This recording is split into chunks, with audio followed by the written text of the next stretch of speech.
registrants. So we Yeah. are expecting at least Yeah. maybe half of the number to join. So let's wait a bit more. Thank you. No worries.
Very good morning to all of you. Today, we are joined here to to discuss actually about about how AI is helping reverse paralysis. And joining with us today are two eminent speakers from Australia, Griffith University, Australia. One is an expatriate Sri Lankan scientist and a professional, and the other is also a researcher from the Griffith University doing some advanced research in the area of AI related to neurosciences. And without further ado, I'd like to invite Dr. Shanta Siri, Additional Director of the National Science Foundation, to deliver the welcome note and opening remarks. Over to you, Dr. Shanta Siri. Yes, thank you, Tilina. Is my voice clear? Yes. Okay. Good morning, and Professor Claudio Pizzolato, professor from the Griffith University, and our other distinguished resource person, Professor Dr. Dinesh Palipana, and Professor Vajira Disanayaka from the Faculty of Medicine, University of Colombo, and online participants. Today, we are gathered to hear on how AI could reverse paralysis. A very important topic. So, on behalf of the National Science Foundation and the Director General, Dr. Sepalika Sudasinghe, and the Board of Management, I extend a warm welcome to today's very important webinar. To give a couple of words on the opening remarks on behalf of the National Science Foundation, on behalf of the NSF and the DG, our profound appreciation for our today's two eminent resource persons, an excellent combination for the topic to deliver their experience and the research cutting-edge know-how with our researchers. So we extend sincere appreciation for our distinguished two resource persons. So this webinar also we organize in collaboration with the University of Colombo Faculty of Medicine, and I also acknowledge the cooperation from Professor Vajira Disanayaka. From the NSF point of view, as you all know, today in earlier we had the closed innovation, then we turn into the transform to the open innovation, and now we are moving towards the collective innovation where we need crowdsourcing for idea generation and problem solving. So therefore, much more requirement is there for outreaching our knowledge and harnessing the outbound knowledge for the innovation process. So therefore, one of the mandate of the National Science Foundation is to facilitate cross-border transfer, interchange of cutting-edge knowledge between Sri Lankan researchers and the global talent pool or the global sphere, global researchers. So that facilitate the open innovation and the collective innovation process. So that's how this series of knowledge transfer webinars originated. So the prime objective is to bring the cutting-edge know-how where in the strategic advantage topics to the Sri Lankan researchers, so that our Sri Lankan researchers also would have, propel the innovation with the cutting-edge knowledge. Of course, our researchers, Sri Lankan researchers, also doing research in pretty well with recent publications. It indicates our researchers also on par with the world research cutting-edge know-how. So therefore, cross-border cross-pollination of the knowledge with our researchers and the researchers' talent pool in the global sphere will propel for mutual benefit. So that's how originates today's webinar. I am sure AI has been unprecedented way invading each and every field. So as a layman, I have heard medical field will be one of the most impactful or benefiting field with the AI, with the development or advancement of the AI. So therefore, I am sure today's webinar will be very useful to the audience.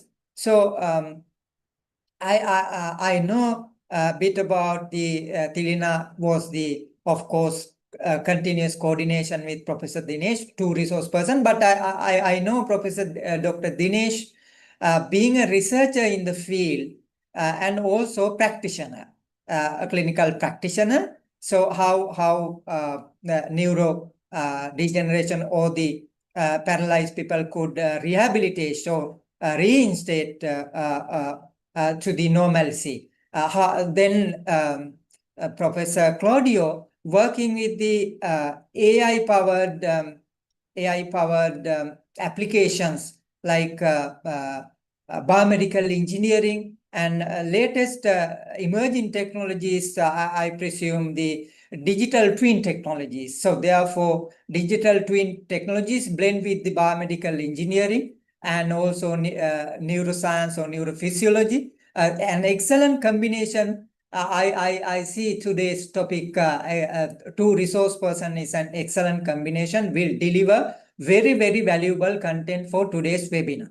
So that is my observation and remarks on behalf of the NSF. I'm not going to talk lengthy. So today's we have to give the opportunity for two resource persons. So with that open remarks, I hand it over to the Tilina, and thank you. And I have a wish all have a fruitful knowledge sharing session. Thank you. Thank you, Dr. Shantasiri. And let me very briefly share the screen and mention the credentials of the two speakers. Dr. Dinesh Palipana is a distinguished medical doctor, researcher, and advocate for inclusion in medicine and higher education. He holds a Bachelor of Laws, a Doctor of Medicine from Griffith University, Australia, where he now serves as the Senior Lecturer of Medicine and Dentistry. Dr. Palipana has also completed an advanced clerkship in radiology at Harvard University and contributed to pioneering research on spinal cord injury and rehabilitation. His current work explores innovative technologies, including artificial intelligence, to enhance neural recovery and improve outcomes for people living with paralysis, making his insights highly relevant to today's theme, how AI is helping reverse paralysis. Recognized with numerous honors, including the Medal of the Order of Australia and the title Queensland Australian of the Year 2021, Dr. Palipana continues to inspire progress in medical science, innovation, and inclusive practice.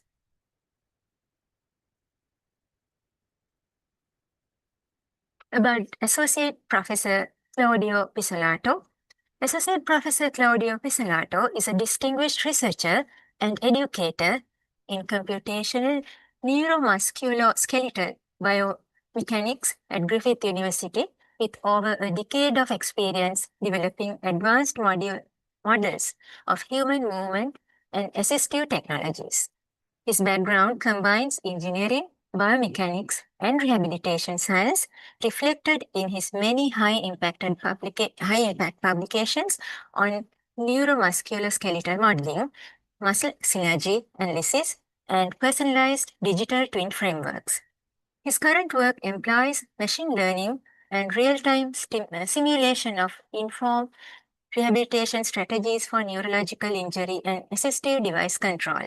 In particular, his research on brain-computer interfaces, neuromusculoskeletal modeling, and biofeedback systems is directly relevant to today's theme, how AI is helping reverse paralysis, since it advances ways to decode and restore motor function after spinal injury.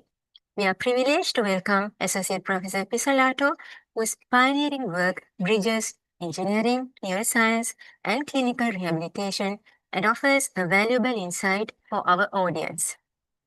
With that, I would now like to invite our distinguished speakers to take the floor and to continue the conversation. Over to you, dear speakers.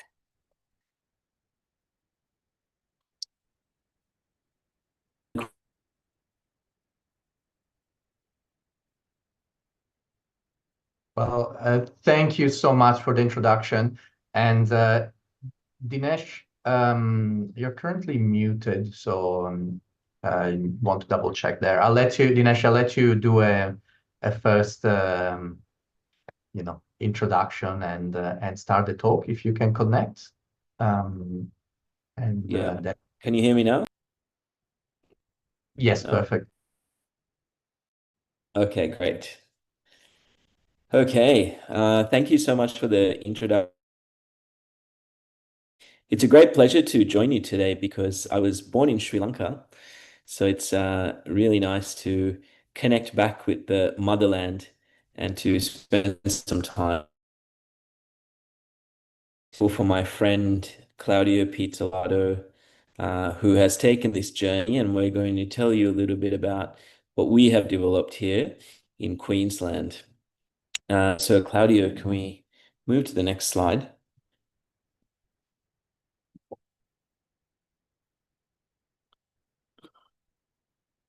So this was me. I moved to Australia when I was 10 years old in 1994 and finished high school. Really didn't know what I wanted to do with my life. And I never had any plans of becoming a medical doctor. So initially I became a lawyer, but in 2008, I started medical school after graduating from law. And that was the point where I guess the paths of me and Claudio were destined to come together at some point. So I started medical school in 2008 and everything was good. Life was great. But when I was halfway through medical school, I was involved in a car accident. This was the 31st of January, 2010. Until this accident happened, I really didn't have much of an idea about what a spinal cord injury is, what paralysis is, what life meant after becoming paralyzed. Very quickly, I understood not being able to move my legs. I understood what it was like not being able to use my fingers. I understood all the physical challenges that go with an injury like this. So there is the loss of ability to control my body temperature. There is a loss of ability to control the bowels and bladder. The lung function is reduced. So on top of the visible motor deficits from the spinal cord injury, the need to use a wheelchair, the paralysis, there are so many hidden physical factors that I was shocked to learn. But on top of that, there are the social challenges. So there are financial problems, education problems, problems within the family. My mother and father split up. We had to sell our home to pay for a lot of the costs. Things became very difficult in this accident that devastated my life. But I think it's important to think about people back home in Sri Lanka, because in Sri Lanka too, people go through injuries like this, and they face challenges too, because a lot of the Sri Lankans that have injuries like this come from rural parts of Sri Lanka. So their access to services is a lot different to someone, say, living in Colombo or Kandy or somewhere like that. So my life really turned upside down after this accident. And it was a very, very difficult time for me and my family. Claudio?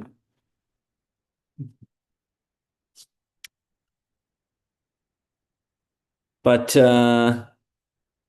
I started looking at hope, and I think that's one of the most important things after an injury like this, is to think about hope and where life might go after an accident like this. So when I was laying in the hospital bed, I thought about whether I will be able to walk again.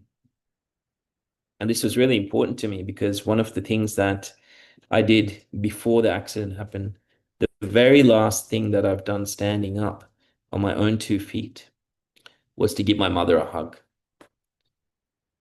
That night when the accident happened, I hugged my mom and I took a couple of steps and I walked into the car and I drove away.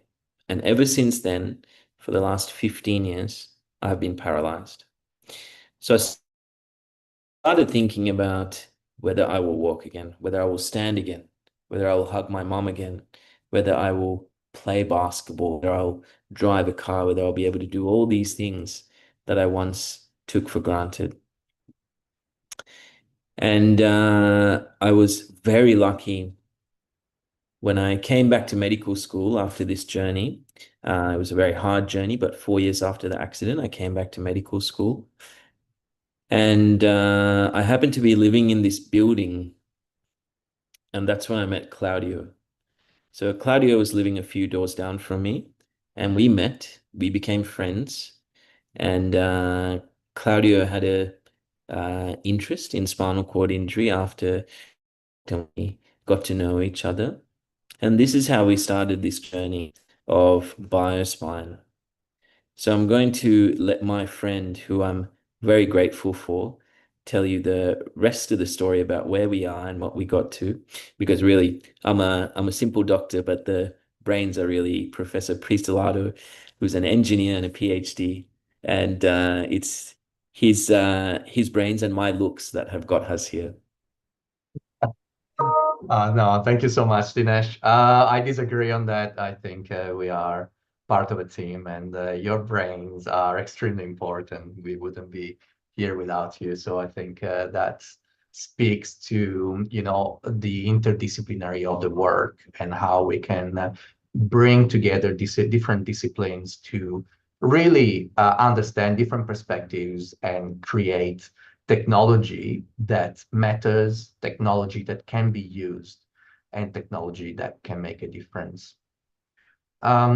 So as you can see, well, Dinesh is now an accomplished medical doctor and an advocate for people with disability and people with spinal cord injury.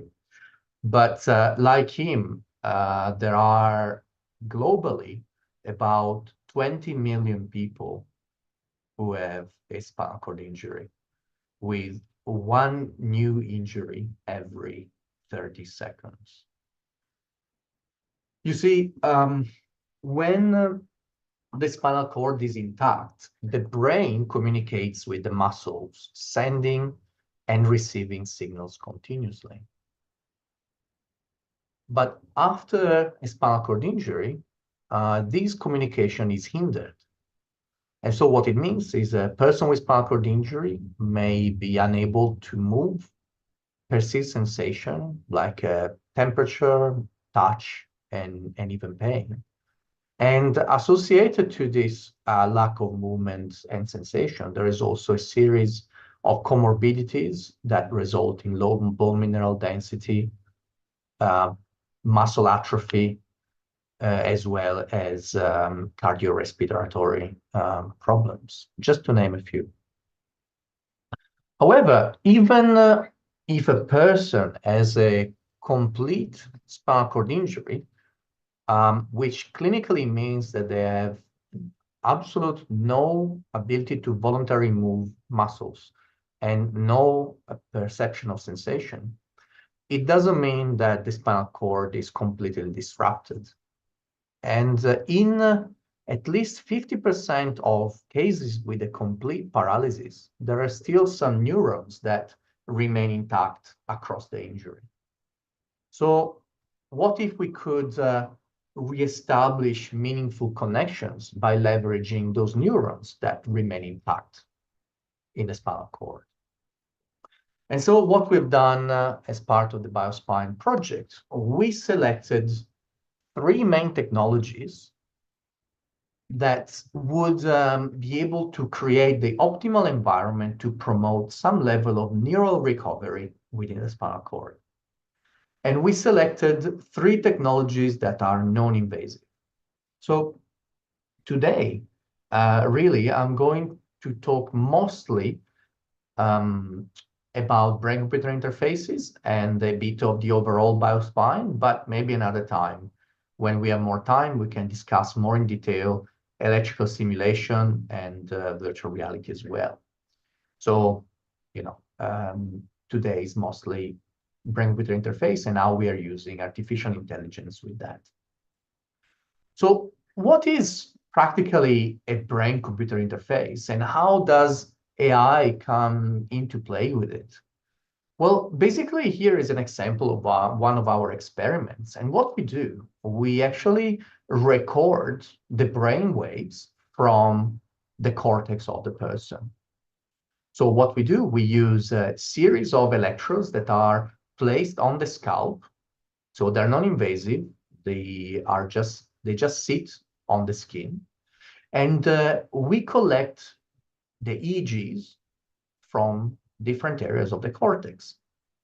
And what we're mostly interested into is actually the motor cortex, which is here, sits in between your ears. And so from the motor cortex, we can pick up the EEG signals, and then we use our own brain-computer interface artificial intelligence model to understand what movement the person is trying to achieve. Now, this might be a bit different from when you hear AI normally on the news and so on. This is not a large language model. Here we use AI to interpret directly brain waves into movement, whether the movement is cycling or walking or moving your hands. The important step here is that the AI is trained to understand what the EEG mean and respond accordingly. And in that way, what we can do, we can visualize, for example, in a virtual reality environment, what the person is actually seeing. So we can create a virtual world where the person can see themselves walking, and that virtual world is driven by their thoughts. And so, since we are doing a scientific talk, I'll show you like roughly what do these electrical signals from the brain look like. And here you can see the traces of 8 different electrodes. I'll switch to a laser pointer. 8 different electrodes. And you can see that it's very difficult to make anything out of it. And this is basically the frequency spectrum. It shows that there is some brain activity, but we can't really, just from these signals alone, if we look at them, we can't really understand what the person is trying to do. But how we trained our AI is basically to enhance those signals. And so now we can actually make something out of it. And then looking at the specific frequency components of the brain signals on the motor cortex, we can understand, in this case, in this example, whether the person is trying to walk or not. And so this experiment, how did we verify that the person was actually thinking about that? Was we were providing an audio cue telling the person to relax or walk at different intervals. And then we were verifying from our AI what was coming out of it. And so we can see that the audio cue and the response of the AI was very close for most of the movement.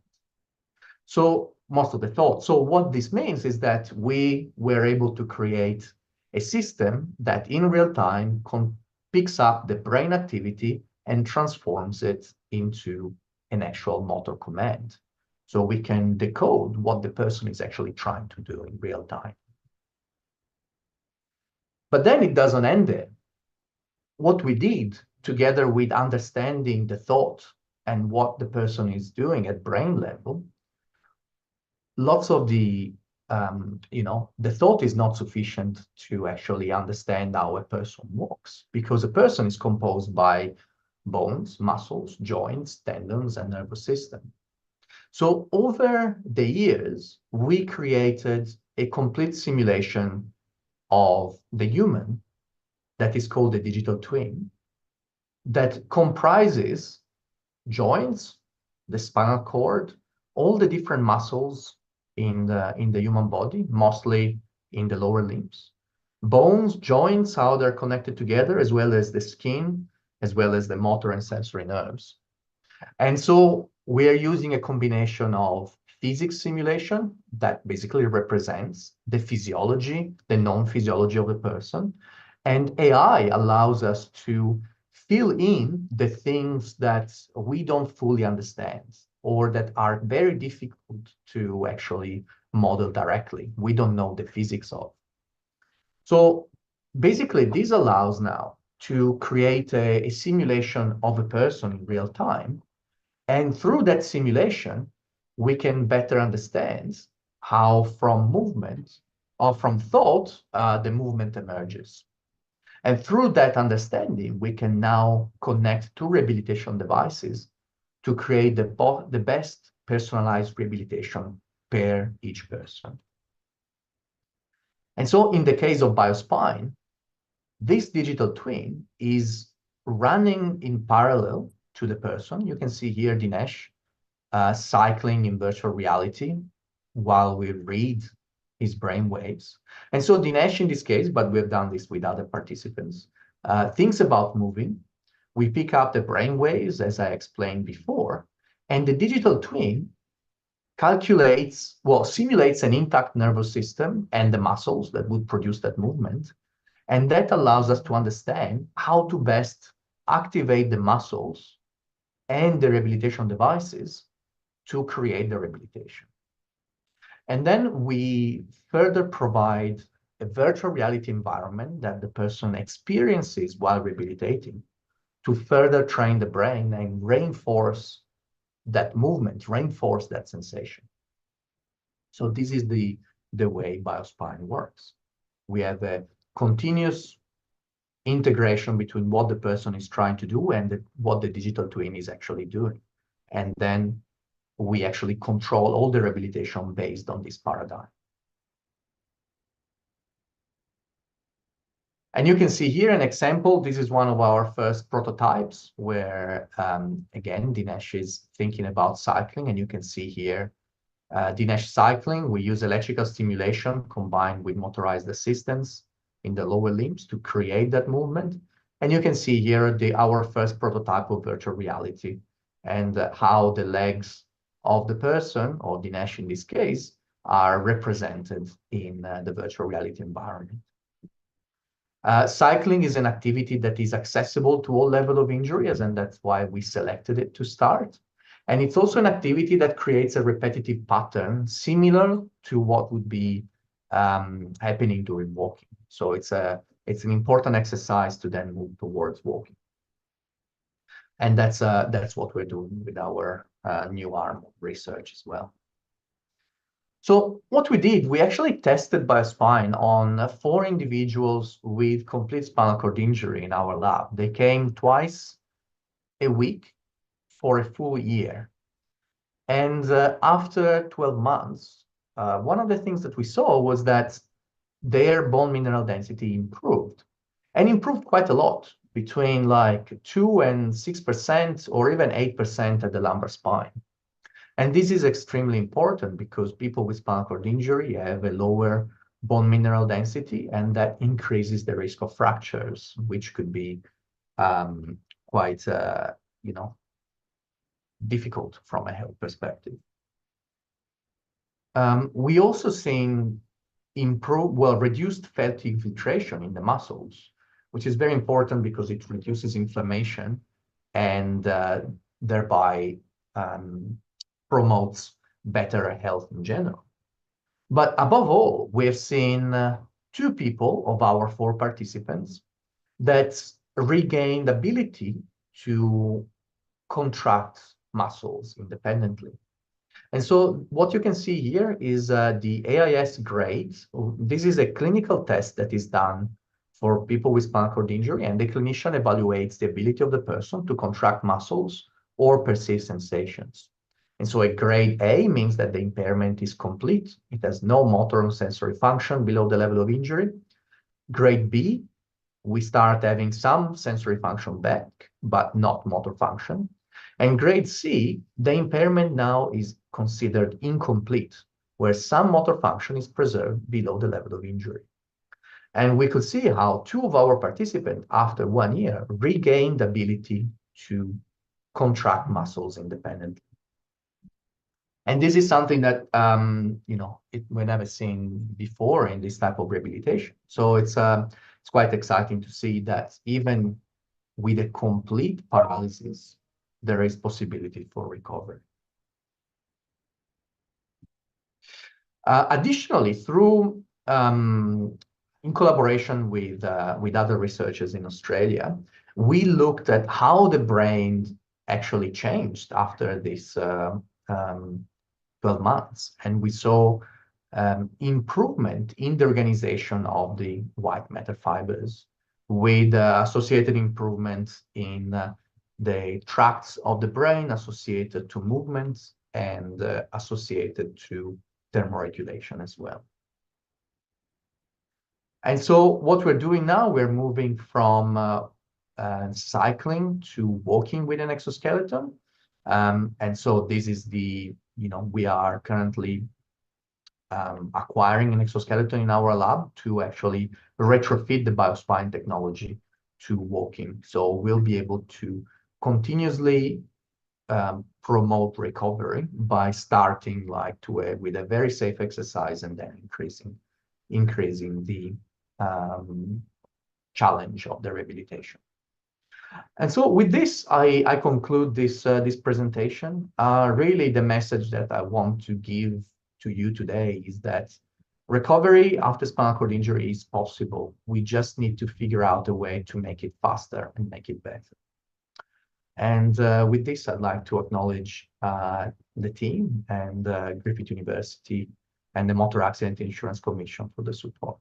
And thank you so much for having Dinesh and I speaking to all of you today. It's an amazing honor. Thanks.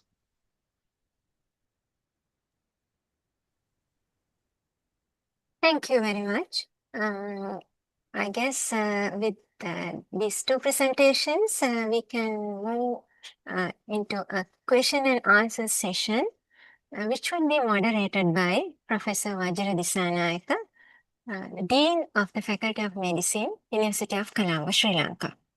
I would like to invite Professor Vajra Disanayaka to moderate the session. Over to you, sir. Good morning, everyone. It was indeed great to listen to both talks. It shows us the amazing work that is happening. I was, of course, we had got a few,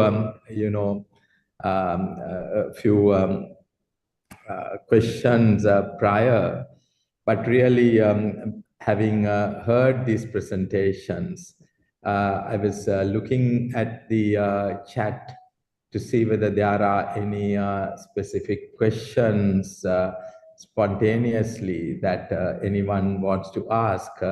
So shall we request those of you who listen to the talk first to,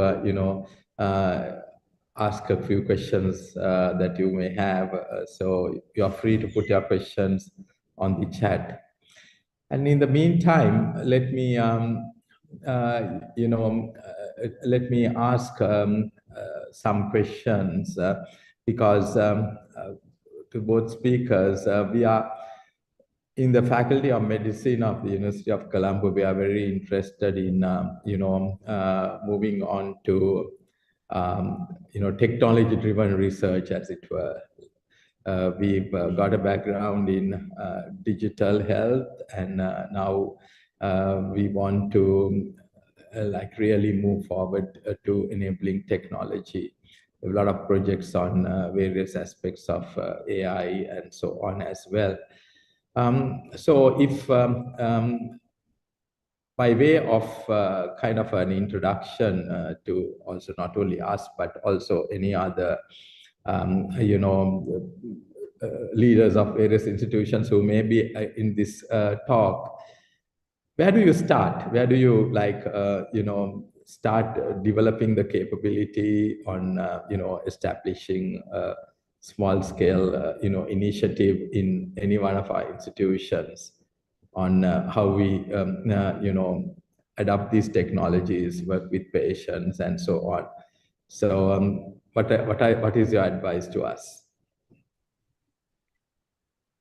Claudio, do you want to start? Well, yes, I can start. Well, thank you so much for the question. It is a very difficult question to start the conversation, but I appreciate it. But I think it's a very important question. Generically, I think there are some technologies. There is always, with technology, most of the time, a big barrier is the entry level cost. You know, it's an expenditure, and it is there is, sometimes it's difficult to acquire the right type of equipment. And on the other end, though, there is lots that can be done with equipment that is, maybe low fidelity or like less expensive than high-end laboratory equipment. And there is lots that can be done from a computational perspective. So leveraging, the data that is acquired from the person with a new perspective. And our approach is the one of simulating really the individual, so the different components of the human body. To start, I think the main challenge is establishing the collaboration, really. And the beauty of the scientific community is that it is always an opportunity to collaborate across border and across institutions. And I think getting that knowledge transfer in the first place, that would be allowed through use of maybe low-cost technologies. There is lots that can be done from that perspective. So to give you an idea, what we started with when we started with our work in biospine, mostly the brain-related work, we worked a lot with equipment that was tailored for educational use. It was not cheap, but was still fairly approachable in terms of cost, and we were able to acquire good data that then we used to create and improve our artificial intelligence models to understand what the brainwave actually meant. So having that AI interpretation, and there is lots that can be done in that space from a technology perspective, neurofeedback, and also extending this concept to other neurological conditions. So to bring the answer together, I think establishing meaningful collaboration with people that are interested in developing this knowledge transfer, and then starting with technology that are low cost, but can actually, that allow to collect the right data from the person. And then everything else can be more in the digital space, which has less startup cost, if you want. All right, great. And so what part of the reason why I asked that question was because, I'm sure the National Science Foundation is looking at strategic areas to invest in. I think I wanted to put them on the spot and say, you need to put some, startup funding, which will enable some of our,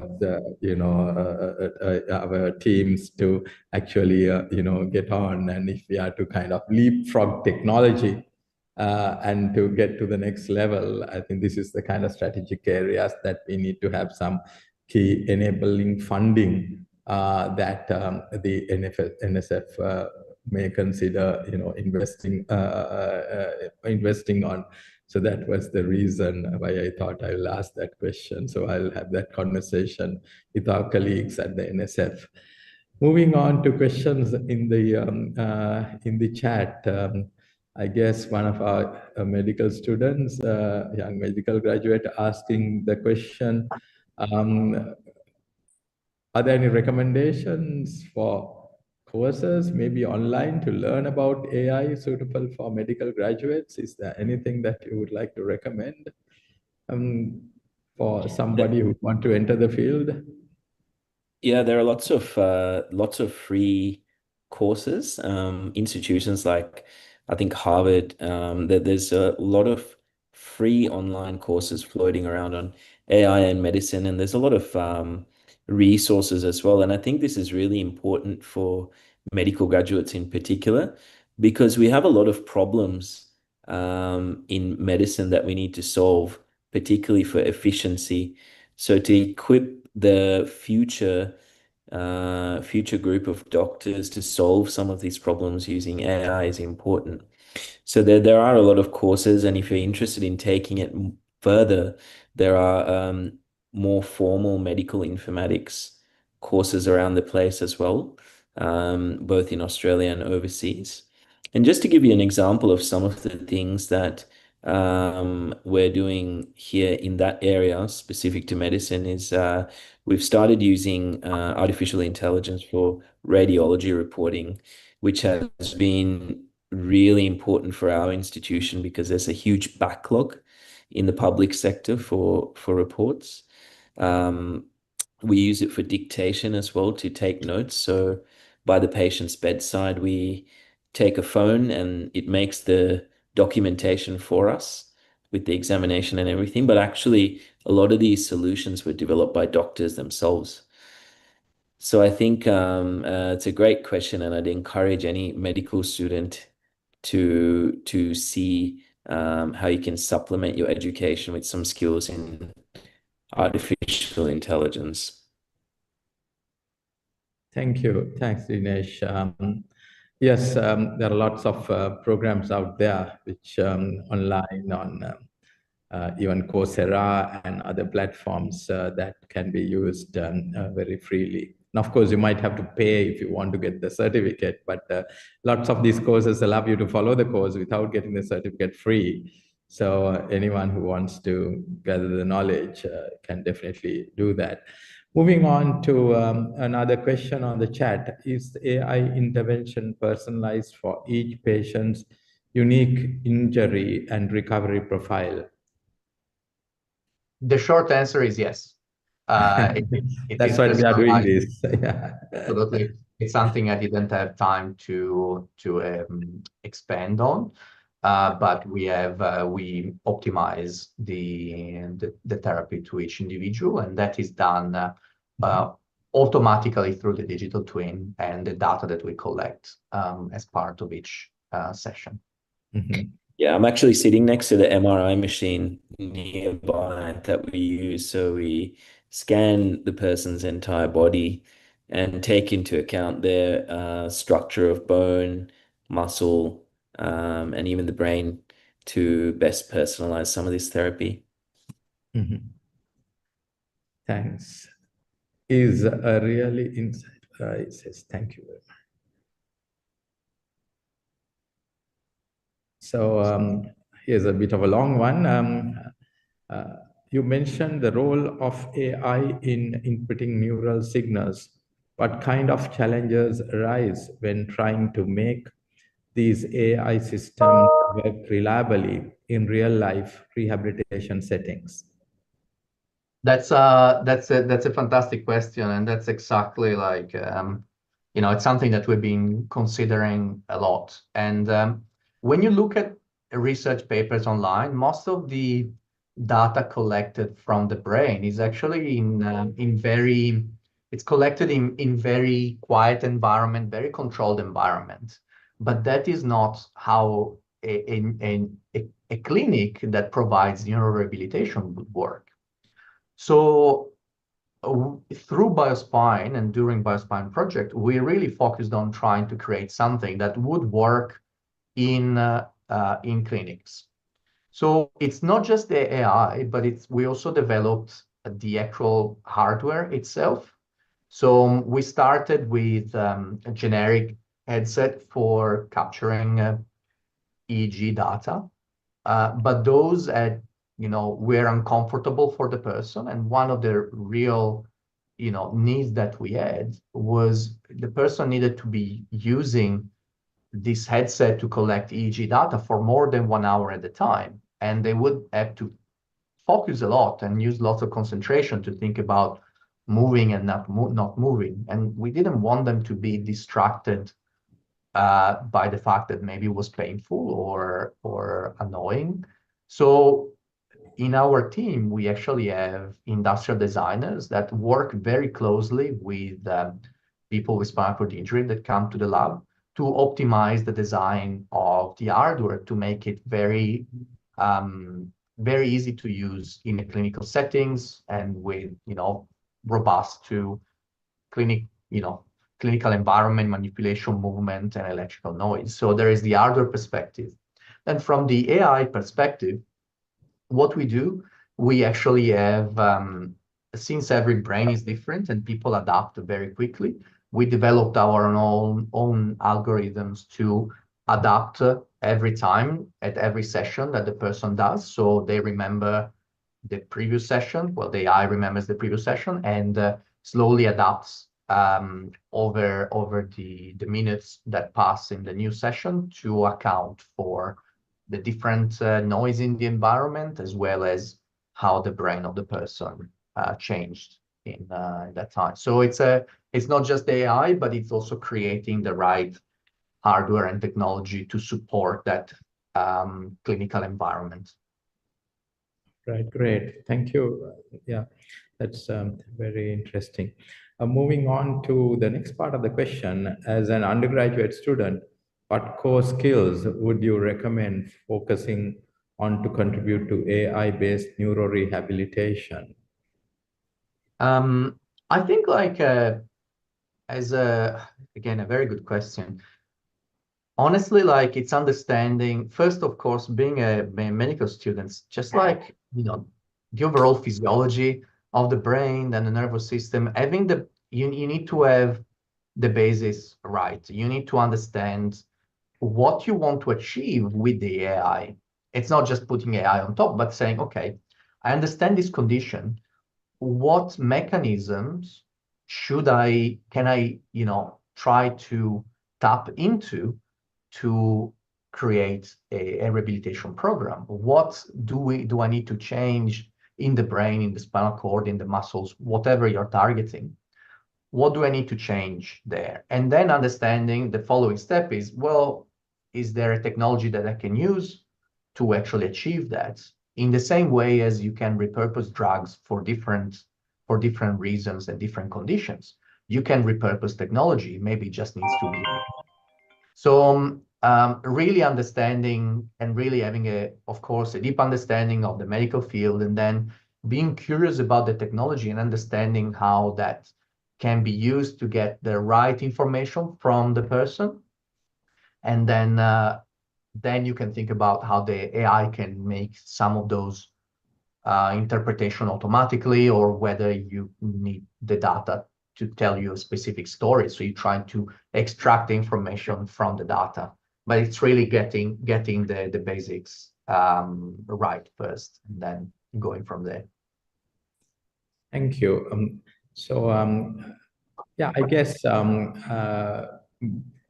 at undergraduate level, you'll have to have a kind of a broad, high-level understanding, isn't it? And then, the specific applications, I don't think you could do as undergraduates, and you need to maybe tie up with academics in your university who are interested in these fields and try to get some, get onto one of their projects and see what you can do. But really, perhaps you would not even have the time in your program to devote to, going deep into this. So you'll have to, develop your interest as a postgraduate interest beyond your undergraduation. So we are almost on time. So I think I'm sure lots of people would have to catch up with other things. So therefore, let's bring this discussion to a close. But Dinesh and Claudio, I'll be really interested in discussing further with you on how we in the Faculty of Medicine can collaborate with the work that you are doing. And of course, also Dinesh, on the work of compassionate care. Let's, that's another area, while we talk of technology, compassion and care is so very important, isn't it? And so in our medical school, we strive to, our mission is to produce a graduate who could, care for the community with competence, compassion, and care. So it's kind of ingrained in the philosophy of it. So that's another conversation that we need to have. That was something that was mentioned, Tilina, in your introduction. Dinesh and a few of us who are like-minded are also working on what is it to bring about compassionate care for people, while we talk of technology and other enablers as well. So with those words, thank you very much to both Dinesh and Claudio for your wonderful talks, and let's keep this conversation going. And Tilina, I think there is a conversation to be had with the NSF, and I'll read out to you and see how we can collaborate with both of them and take this initiative forward beyond today's webinar. Thank you very much. Over to Tilina. Thank you, sir. And before we wind up, thank you very much. And before we wind up, let me mention a few points that we gathered through the webinar today. Actually, there were two key aspects that we considered: the technology aspect and the capacity aspect in the Q&A session. Basically, we considered the capacity building opportunities that are available, and also the technologies that are happening and that are present to be captured and to be developed in R&D. And also, I would like to take this opportunity to very quickly thank all those who were supporting to organize this session successfully. First of all, I'd like to give a very big thanks to our two speakers from Australia, Dr. Dinesh Palipana and Associate Professor Claudio Pizzolato, for spending their valuable time and sharing knowledge. And also to Professor Vidya Jyoti, Professor Vajra Disanayaka, Dean of the Faculty of Medicine, University of Colombo, for spending his valuable time to engage and to moderate this discussion. And also to the Director General and Additional Director of the National Science Foundation for the directives and the support, and also the IT unit and the International Affairs Division of UNICEF Sri Lanka for the necessary facilitation. And last but not least, the valuable participants who spent their valuable time and gathered here to gain the advancing knowledge in this field. Thank you very much and have a good day. Thank you.